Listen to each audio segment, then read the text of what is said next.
Welcome to my YouTube channel. ఇప్పుడు మీరు చూస్తున్నది బొడ్రాయి దగ్గర ఉన్న దుర్గామాత అమ్మవారిని చూస్తున్నారు. ఇది బొడ్రాయి వెనకాలే ఉంటుంది.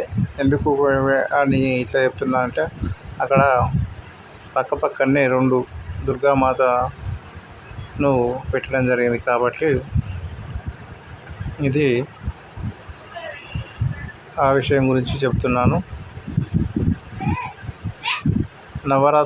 దేవీ నవరాత్రి మరియు సద్దుల బతుకమ్మ దసరా శుభాకాంక్షలు. మీరు కొత్తగా నా ఛానల్ చూస్తున్నట్టయితే సబ్స్క్రైబ్ చేసుకోండి, లైక్ చేయండి, షేర్ చేయండి. అందరూ కూడా ప్రతి ఒక్కరూ చూసిన వారు లైక్ తప్పకుండా కొట్టండి. ఇలా మీరు చేయడం వల్ల యూట్యూబ్ వారు మరికొంతమందికి ఈ వీడియోను రికమెండ్ చేస్తారు. Thank you. అందరికీ ధన్యవాదాలు.